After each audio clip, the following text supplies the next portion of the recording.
Hello, I'm Alex Toll with rooferscoffeeshop.com, and I'm back here with Randy for another influencer response. I feel like we just talked. We may have Yeah. literally seconds ago.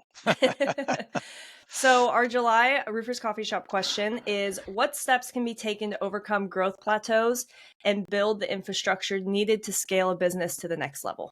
Yeah, it's a great question, and it's one that even the most successful businesses go through it, right? It'd be nice to think that it's going to be this rise, this steady and easy, because you could plan for everything, right? But it's never that way. There's the ups and downs. But I think one of the first things, Alex, is to audit yourself and what's working and what's not working, Hmm. because we make decisions way too many times on gut feelings, and gut feelings has a place, but is that really the case? And it's important to find out what's not working. That's a big part. And I think we sometimes, I would say, guard against always looking at what's not working. That's sometimes glaringly obvious, and it's important to know. But I think it's equally important to know what is working too.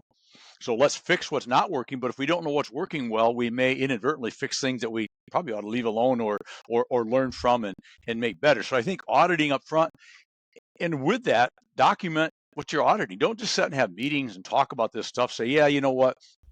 This process just really doesn't work.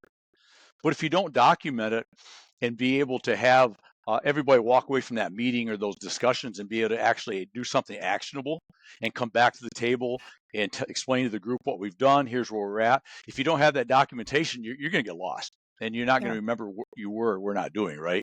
And and I don't know about you, Alex, but I can forget what I was just talking about 2 minutes ago. So, what were we talking? No, I'm just kidding. But and I think another really important, and maybe the most important of all, and this one really gets lost, is invest in people before you need the people. Yeah. And because, so many times, well, I guess we probably should hire somebody to fill this position. Well, by the time you get around to actually doing it, you probably should have had them 6 months ago or a year ago. And now you're starting today already behind. And Yep. it's going to be 6 months to a year to 2 years before they're up to speed to where they need to be. And and you've lost all that ground, right? Yeah. So I think, I'm not saying that you just go out and here's an old school word, willy nilly, whatever that means. I just like it. Um, I say words I like sometimes, and not even if they make sense. I just like them. But just, well, I think we should just hire 10 people. I'm not saying that at all. I'm just saying have a plan. And if we think we're going to be at this level or this need 6 months from now, 6 months is too late already. We need Yeah. to start planning today. And that's not just in hiring new people, but investing in people we have. Is there more training we need to do? Do we need to cross train some people? Be thinking about where we're going to the next level. If we get surprised by success, and see, a lot of times we get surprised by failure because we don't intend to fail. We don't want to fail. We think we can't fail. Or even worse, we play to fail.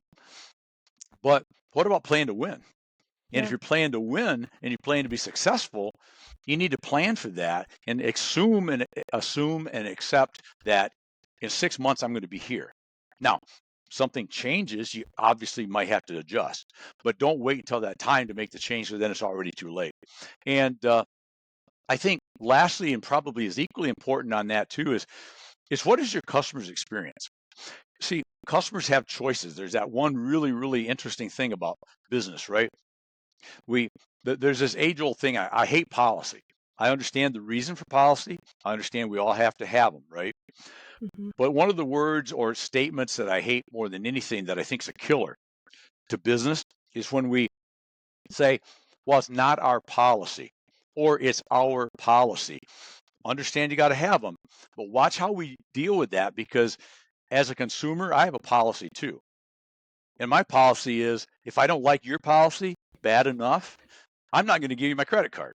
Right. I'm not going to give you the PO, because guess what? This really, really strange thing called customer has choices.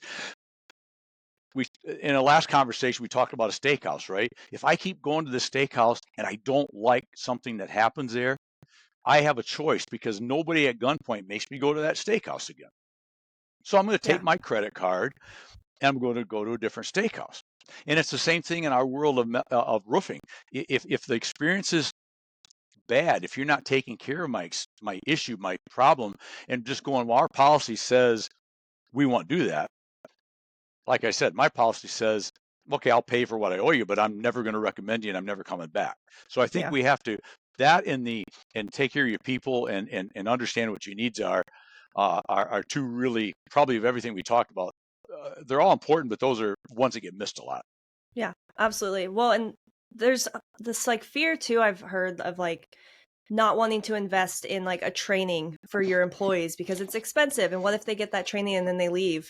Um but a lot of times people appreciate that you put the effort and you back them to train them and they're more likely to stay with you because of those things. Well, they are 2 points to that. I love that. One is um, one of the biggest things I think that if you look at research, employees, of course, there's pay and benefits and work conditions, but they want to be trained. Yeah. They don't want to come. Most employees don't want to do a good job.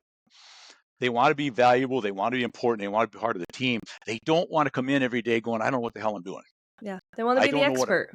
they do. They want to Yeah. be. And the second thing, what you said, I really love is, well, what if I train them and then they go somewhere else? Well, what's even worse is what if you don't train them and they stay with you? Yeah. That's even worse yet. So if Exactly. you train them and you do the things that I talked about and you invest in people and you continue to invest in training, you stay competitive with wages and all the stuff that you do, take care of them, let them know you love them and care about them, they're probably not going to leave you. Yeah. Make Well, sense? That thank makes you. sense to me. Yeah. Of course. Thank you again, Randy. Appreciate your insights on this very important topic, and we'll see you next month. We'll be here. All right. All right. Cheers.